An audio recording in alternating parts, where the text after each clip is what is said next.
हरदोई से खबर है, जहां नगर पालिका परिषद द्वारा स्थापित की जा रही पुरानी नगर पालिका में सब्जी मंडी पटरी दुकानदारों हित का लोकार्पण सदर विधायक नितिन अग्रवाल द्वारा नगर पालिका परिषद के सभा कक्ष में किया गया, जिसका शुभारंभ सदर विधायक एवं नगर पालिका परिषद अध्यक्ष सुख सागर मिश्र मधुर ने दीप शिखा प्रज्वलित कर किया। इसके साथ स्वतंत्रता संग्राम सेनानी जयदेव कपूर हरदोई जनपद के गौरव के परिजनों का अभिवादन करते हुए स्वतंत्रता संग्राम सेनानी जयदेव कपूर की मूर्ति स्थापना हित विस्तृत चर्चा की गई।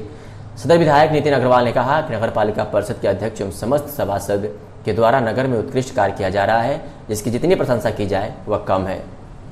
ने भी जब स्वच्छता अभियान की शुरुआत करी थी तो उनका भी पूरा जोर था कि शौचालय का निर्माण होना चाहिए, जो लोग बाहर शौच पर जाते हैं उनके लिए शौचालय होना चाहिए। और इसी क्रम में पिछले 5 साल से सरकार, केंद्र सरकार और प्रदेश सरकार जो हमारी उत्तर प्रदेश में भारतीय जनता पार्टी की बनी, तब से उसी में कार्यक्रम में जुटी हुई थी कि हम 100% अपना जहाँ पर शौचालय बनना है 100% शौचालय बना दिए जाए, जिससे कोई भी खुले में शौच न करे।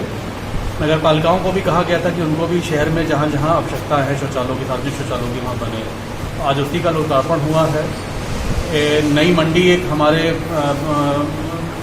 यहाँ पे जो वैटगंज के पास एक नई मंडी का लोकार्पण पुरानी नगर पालिका की जगह थी, वहाँ मंडी का लोकार्पण उसका शिलान्यास हुआ है, जहाँ पे व्यापारी लोग जिनको जो पटरी पे बैठते हैं, सड़कों पे बैठते हैं, चबूतरे बैठते हैं, उनको वहाँ पे जगह मिल जाएगी। तो एक जगह उनकी तय हो गई है कि वो वहाँ पे काम करेंगे अपना।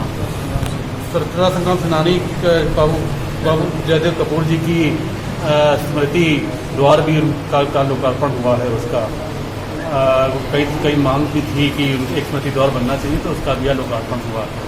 और मुझे खुशी है कि हरदोई नगर पालिका लगातार आमजन के हित में, शहर के हित में काम करा रही है।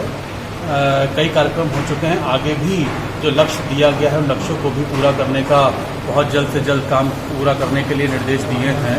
जहाँ जहाँ इंटरलॉकिंग का काम पूरा होना है, जिन जिन गलियों को पूरा करना है, जहाँ सड़कें बननी है, उस पर भी बहुत तेज़ी से काम चल रहा है। तो मैं समझता हूँ कि आगे अगले 3-4 महीने में उन कामों को भी पूरा करा दिया जाएगा।